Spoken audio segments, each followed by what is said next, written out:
आज छत्रपती उदयन महाराज दादा भोसले आणि छत्रपती शिवेंद्र महाराज भोसले यांच्या मार्गदर्शनाखाली यांच्या समन्वयातून जे सर्व उमेदवार इथे इच्छुक आहेत त्या सर्व उमेदवारांना बीजेपी पक्षाकडून आणि आम्हा सर्वांकडूनच खूप खूप शुभेच्छा। आपला उमेदवारी ताकदीची आहे, प्रचार ताकदीचा आहे, संपर्क ताकदीचा आहे आणि आपल्या देशामध्ये माननीय नरेंद्र मोदीजी आणि राज्यामध्ये देवेंद्रजी फडणवीस यांच्या नेतृत्वाने आणि यांच्या विचारांनी आपण सर्व काम करत आहात। आपल्या सगळ्यांना खूप खूप शुभेच्छा आणि विजय हा आपलाच आहे। धन्यवाद। छत्रपती शिवाजी भोसले यांचा जय असो। 2 तारखेला ऐतिहासिक सातारा राजधानीच्या उद्याच्या कारभाराचा फैसला होणार आहे।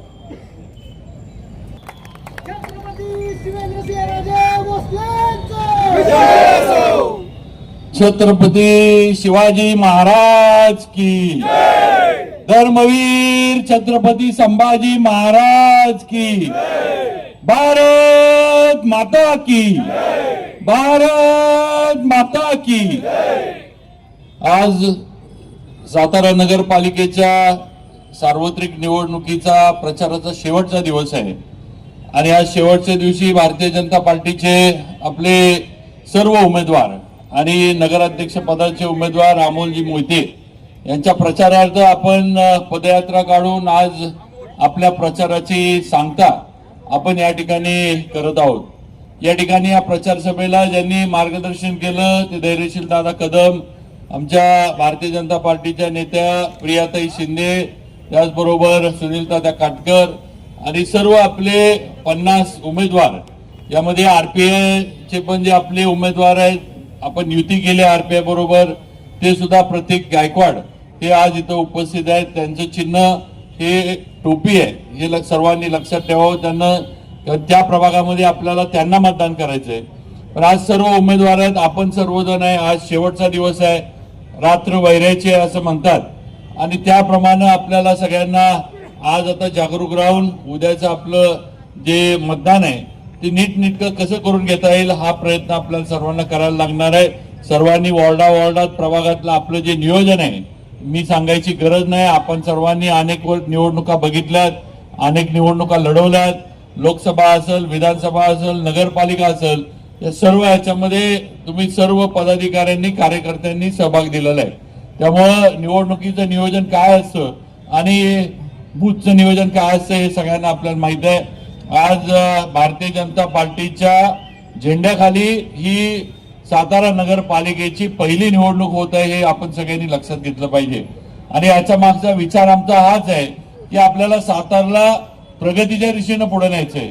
आज भाजपला नेतृत्व पंतप्रधान नरेंद्र मोदींचं आहे, आज राज्यामध्ये भाजपला नेतृत्व देवेंद्रजी फडणवीस साहेबांचं आहे आणि आपल्या सर्वांवर या दोन्ही देशातल्या आणि राज्यातल्या आपल्या नेते मंडळींचं आपल्यावर लक्ष आहे, हे सगळ्यांनी लक्षात ठेवा।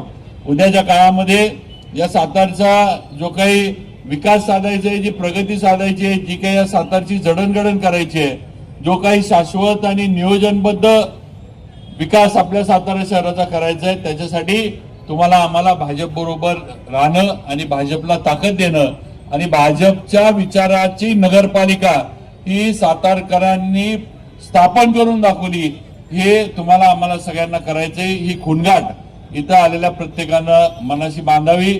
आपलं चिन्ह कमळ आहे, कमळाच्या समोरचं बटन दाबून आपले 50च्या 50 सर्व अधिकृत उमेदवार आणि एक आरपीआयचे आपले 50 मधले प्रतीक, त्यांचे चिन्ह मी सांगितलं की टोपी आहे, त्याचबरोबर आपल्या अध्यक्ष पदाचे उमेदवार अमोलजी मोहिते, या सर्वांना मोठ्या मताधिक्याने विजय करायचे। शेवटी बंधू भगिनींनो लक्षात ठेवा, हा आपला सातारा आहे, हा तुमचा सातारा आहे, हा माझा सातारा आहे आणि आपण सातारकर म्हणून इथं कायम राहणार आहे आणि इथंच आपला शेवट होणार आहे। आपण कुठेही दुसरीकडे जाणार नाही ही वस्तुस्थिती आहे आणि आपल्या सातारचा निर्णय आपण घेतला पाहिजे। बाहेरच्यांनी येऊन आपल्या सातारचं तत्वज्ञान आपल्याला शिकवण्याचं काम नाही आणि महाविकास आघाडीकडनं आज जी लोक इथं येतात आणि मला त्यांना प्रश्न विचारायचे. परवा दिवशी गांधी मैदानावर सभा झाली. ठीक, म्हणजे विरोधकांवर बोलण्यासारखी विरोधकांची ताकद नाही हे मला माहित आहे. पण आज सातारबद्दल जे स्वप्न आपल्याला दाखवलं जातंय त्यामध्ये मला महाविकास आघाडीच्या नगराध्यक्ष पदाच्या उमेदवार सुवर्णताई आणि शशिकांत शिंदे साहेबांना एक प्रश्न विचारायचा आहे की सातारची देगावची MIDC कुणी घालवली? तुम्ही ज्या सातारमध्ये नोकरीचं बोलता आणि IT पार्क, आता आम्ही IT पार्क मंजूर करून आणला, MIDC गेली तर भारतीय जनता पार्टीनं देवेंद्र फडणवीसांनी सातारला IT पार्क दिला. आम्ही IT पार्क मंजूर करून आणला. 84 एकर जागेमध्ये आपण सातारसाठी IT पार्क करतोय. हे एक झालं. दुसरीकडं देगावला मिळालेली MIDC या शशिकांत शिंदेच्या विधान परिषदेच्या प्रश्नावर आपली काढून घेतली गेलेली आहे हे सातारकरांनी लक्षात ठेवा. आणि त्यावेळेला सरकार हे उद्धव ठाकरे साहेबांचं सरकार होतं आणि त्यावेळेला शिंदे साहेबांनी हा सगळा जो काही कार्यक्रम आपला सातारचा आहे हा त्यांनी केला हे सातारकरांनी लक्षात घेतलं पाहिजे. आणि म्हणून आधी त्याचं उत्तर शिंदे साहेबांनी द्यावं, त्याचं उत्तर सुवर्णताईंनी द्यावं आणि मग आमची मापं काढावी. आम्ही आज सातारमध्ये काय केलंय हे सातारकर बघतात. आज कॉन्क्रीटचे रस्ते सातारमध्ये व्हायला लागलेत. आज पाण्याचा प्रश्न साताऱ्याचा संपल्यात जमा आहे. आज कासची उंची वाढली आहे. वाढीव पाणी साठा आपण केलाय तो आपण इथं आणतोय. त्याचबरोबर उपनगर आपण हद्दवाढ केली. हद्दवाढीचं आपण हे सर्व हद्दवाढीचा जो भाग आहे शाहूनगर, विलासपूर, पीरवाडी, आपलं शाहूपुरी हा सगळा भाग आपण साताऱ्यात घेतला. आज सातारा नगरपालिका याच्यामुळे मोठी झाली. सातारा नगरपालिकेचं काही प्रमाणात तरी का होईना पण उत्पन्न वाढलं. मी त्या दिवशी सर्व अध्यक्षपदाच्या उमेदवारांना बोलवलेला मी कार्यक्रम बघत होतो आणि मला खरं म्हणजे गंमत वाटली. हे काही उमेदवार असे नगराध्यक्ष पदाला उभे आहेत, त्यांचं म्हणणं आहे म्हणजे त्यांचा विचार कोण करते का नाही मला माहित नाही मतदार, त्यांचं त्या दिवशी मी म्हणणं ऐकलं की हद्दवाढ केली, चुकीचं केलं. 3 छोट्या छोट्या नगरपंचायती करायला पाहिजे होत्या. अरे आपण महानगरपालिकेच्या दृष्टीनं जायचं का आपण ग्रामपंचायतीच्या दृष्टीनं सुरुवात करायची? आज अ वर्ग नगरपालिका आहे. आज अ वर्ग नगरपालिकेतनं आपण महानगरपालिकेचे स्वप्न बघितली पाहिजेत. आपली सातारची महानगरपालिका आपण केली पाहिजे. आणि हे नगराध्यक्ष पदाला उभे राहिलेले असे उमेदवार जे आहेत ते म्हणतात 3 छोट्या छोट्या नगरपालिका करा. म्हणजे हे नियोजन आहे का, हा विचार आहे का, काय का आपलं उचलली जीवन लावली टाळ्याला असला प्रकार आहे. तेव्हा अशा उमेदवारांच्या बाबतीमध्ये आपण सगळ्यांचंच असं आहे. कुणाचंही सातारबद्दल भारतीय जनता पार्टी सोडलं तर शाश्वत कार्यक्रम कुणाकडेही नाही. सातारमध्ये जी विकास कामं अपेक्षित आहेत ती कशातनं करणार हे समोरचे विरोधक सांगू शकत नाही. यांच्याकडे ताकद काय आहे? काही ताकद नाही. यांच्या मागे राज्य सरकार आहे का? कुणाच्याही मागे राज्य सरकारचं पाठबळ नाही ही वस्तुस्थिती आहे. आणि मग सातारला लागणारा निधी कुठनं येणार? तुम्हाला जर उद्याच्या काळामध्ये साथ द्यायची म्हटली तर सातारला लागणारा निधी कुठनं येणार? त्याचं उत्तर या अपक्ष आणि विरोधी नगराध्यक्ष पदांच्या कुठल्याच उमेदवाराकडे नाही हे लक्षात ठेवा. एकच आपल्याला आहे की आज भाजप आपल्या बरोबर आहे, भाजपचे नेते आपल्या बरोबर आहेत. आपल्यावर दिलेली जबाबदारी आपण लोकसभेला पार पाडली. आपण सगळ्यांनी ताकद लावली सातारकरांनी आणि आपण दाखवून दिलं की उदयनराजेंना आम्ही आमच्या ताकदीवर दिल्लीला पाठवू शकतो आणि आपण ते केलं. आपण भाजपला साथ दिली. आज मोदीजींचं स्वप्न आपण तिथं साकार केलं की सातारचा खासदार भाजपचा झाला पाहिजे आणि तो खासदार उदयनराजेंच्या माध्यमातून आपण सातारकरांनी करून दाखवला ही वस्तुस्थिती आहे. आणि म्हणून आपल्यावर भारतीय जनता पार्टीच्या सर्व वरिष्ठ नेतृत्वाचं भरपूर लक्ष आहे. आज आपण आलेली संधी घालवून चालणार नाही.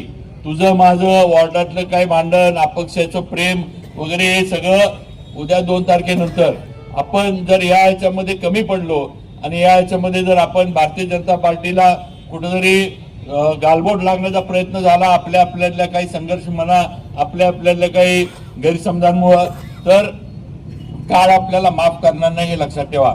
आज आपल्याला सातारा म्हणून एक सुवर्ण संधी आली आहे जी परत आपल्याला मिळेल का नाही मी सांगू शकत नाही. आज राज्यात भाजपचं सरकार आहे. आज केंद्रात भाजपचं सरकार आहे. आज केंद्रामध्ये उदयनराजे आपले प्रतिनिधी म्हणून काम करतात. आज राज्यामध्ये आपल्या आशीर्वादाने मी 5व्यांदा आमदार झालो. मला देवेंद्र फडणवीसांनी मंत्री केलं. आज मला मंत्री म्हणून काम करण्याची संधी दिली. आज तुमच्या सगळ्यांच्या प्रयत्नामुळे आज मला महाराष्ट्रात फिरता येते, लक्षात ठेवा. आज ज्या जिल्ह्यांना मी कधी भेटी दिल्या नव्हत्या, त्या जिल्ह्यांमध्ये मी कधी गेलो नव्हतो, आज तुमच्यामुळे मला या जिल्ह्यांमध्ये जाता येते आणि तिथली परिस्थिती काय आहे, तिथली लोक कशी आहेत, तिथले रीतिरिवाज काय आहेत हे मला समजून घेता येते. हे सगळं फक्त आणि फक्त सातारकरांमुळे झालेलं ही वस्तुस्थिती आहे. आणि म्हणून माझी आपल्याला विनंती आहे, ही संधी आली आहे. आज सगळीकडे आपण जर बघितलं तर आपल्यासाठी सगळी दारं जी आहेत ही शासनानं खुली करून ठेवलेली आहेत. तिजोरी आपल्यासाठी खुली आहे. आता ह्याच्यातनं घ्यायचं किती हे आपण ठरवलं पाहिजे.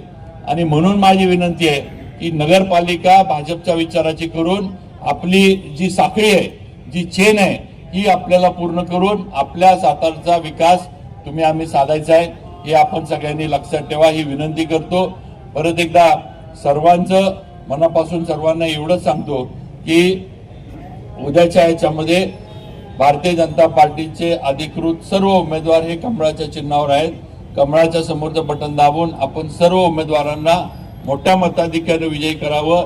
RPIचे आपले उमेदवार आहेत, त्यांचं चिन्ह टोपी आहे, त्यांना विजयी करावं.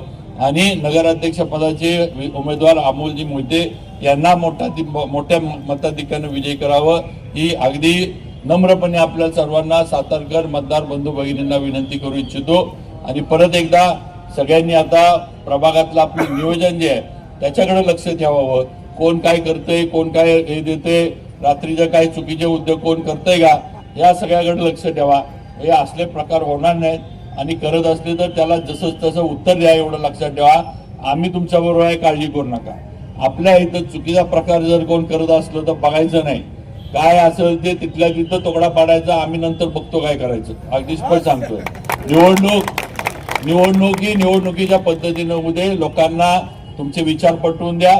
लोकांना वाटलं, मतदारांना वाटलं, मतदार पण चुकीचे प्रकार केले, चुकीच्या पद्धतीनं निवडणुकीला जर वळण देण्याचा कुठल्याही अपक्षांनी किंवा आघाडीच्या गुन्हे असला प्रयत्न केला तर त्याला भाजपच्या कार्यकर्त्यांनी पण जसं तसं उत्तर दिलं पाहिजे.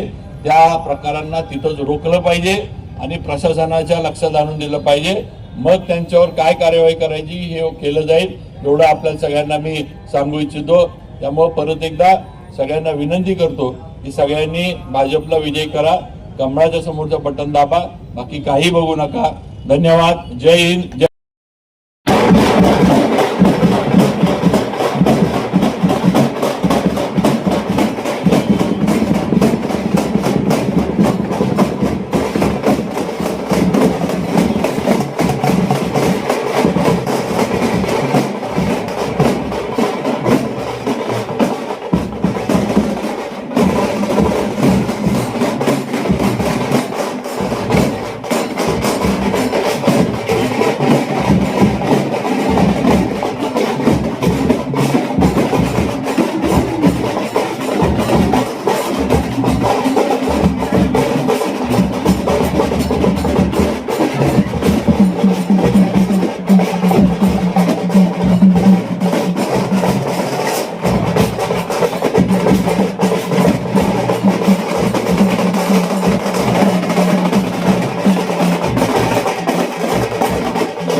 रॅली आपण केली.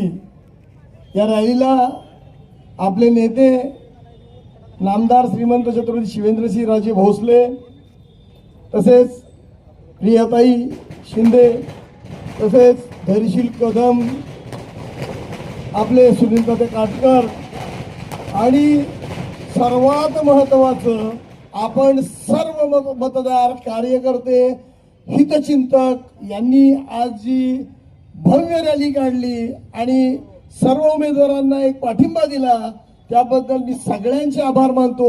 आणि आता सगळ्यांनी आपापल्या वॉर्डात प्रभागात जाऊन उद्याची तयारी करायची आहे, कारण परवाचा गुलाल हा आपलाच असायला पाहिजे. लक्षात ठेवा, कमळ.